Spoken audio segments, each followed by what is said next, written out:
तजारत की दुनिया की तरफ बढ़ते हैं। सुप्रीम कोर्ट ने ताज मोहम्मद बनाम कलेक्टर कस्टम इन्फोर्समेंट पिशावर के तारीखी मुकदमे में FBI को 1000 से ज़ायद जब्त शुदा गाड़ियाँ नीलाम करने की इजाज़त दे दी। सुप्रीम कोर्ट ने ताज मोहम्मद बनाम कलेक्टर कस्टम इन्फोर्समेंट पिशावर की तारीखी मुकदमे में FBI के हक में फैसला सुनाया।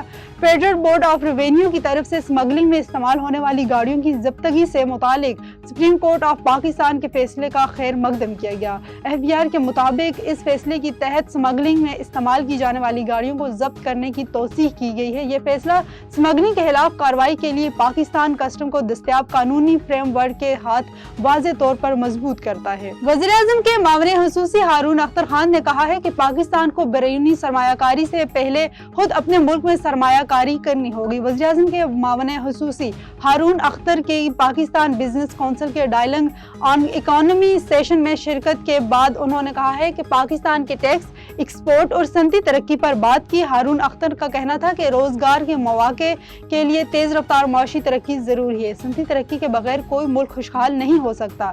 बरामदात की रफ्तार दरामदात से ज्यादा होनी चाहिए, वरना तिजारती खसारा बढ़ सकता है। CAA ने निजी एयरलाइन को फ्लाइट ऑपरेशन बहाली के लिए एक और मौका दे दिया। CAA ने निजी एयरलाइन को बड़ा रिलीफ मिल गया। CAA ने निजी एयरलाइन के फ्लाइट ऑपरेशन बहाली के इकदामात के लिए बड़ा फैसला किया गया। निजी एयरलाइन का एयर ऑपरेटर सर्टिफिकेट बहाल कर दिया गया। CAA के मुताबिक AOC बहाली निजी एयरलाइन को अपने फ्लाइट ऑपरेशन की बहाली इकदामात के तहत की गई है। निजी एयरलाइन को तैयारों के इंजन और पुर्जा जात दरामदाद में मावन साबित होगा। तमाम रेगुलेटरी इकदामात मुकम्मल करने तक निजी एयरलाइन का फ्लाइट ऑपरेशन मुअत्तल रहेगा। एयर ऑपरेटर सर्टिफिकेट बहाली निजी एयरलाइन को फ्लाइट ऑपरेशन बहाली के लिए एक और मौका फराहम करना है।